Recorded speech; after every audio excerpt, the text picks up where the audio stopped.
अस्सलाम वालेकुम प्यारे दोस्तों, मैं आपको एक दिलचस्प बात शेयर करना चाहता हूँ और ये है घड़ी के मुतालिक। आपने कभी सोचा है कि घड़ी की सुई दाएं जानिब की हरकत क्यों करती है?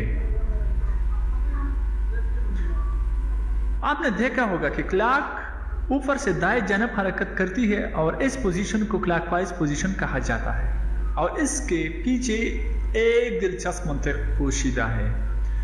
इंसानी तारीख में बड़ी बड़ी तहजीबें शुमाली कोरे अर्ज में परवाज चढ़े हैं और ज़माना कदीम में वक्त का अंदाज़ा करने के लिए सूरज की मदद ली जाती थी। मिस्री और अबाबिल की तहजीबों में तकरीबन 3500 कबल मसीह एक छड़ी की मदद से सूरज ढलने और वक्त का अंदाज़ा रखा जाता था।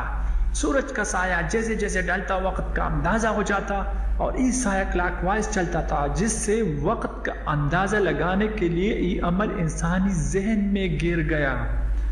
इस तरह अगर जनूबी में देखे तो यही साया एंटी क्लॉकवाइज चलेगा, लेकिन जनूब में कोई बड़ी तहजीब न बन सकी, लिहाजा घड़ी की इस सिमत के उसूल को अपनाया गया। तकरीबन 1500 कबल मसीह में एक तरीका सैंडलाइज के नाम से इंसानों के इस्तेमाल में आ चुका था और क़ुरून वस्ती में भी ये बहुत मकबूल रहा। इस तरीके में एक आले को इस तरह डिज़ाइन किया गया था, वो सूरज ढलने के साथ वक्त बताता था। यूरोप में ज़माना कदीम के क्लॉक इस सैंडलाइज के उसूल को फॉलो करते हुए बना लिए। शुक्रिया। अगर हमारे ये वीडियो आपको अच्छे लगे तो प्लीज़ लाइक एंड सब्सक्राइब ज़रूर करें। शुक्रिया।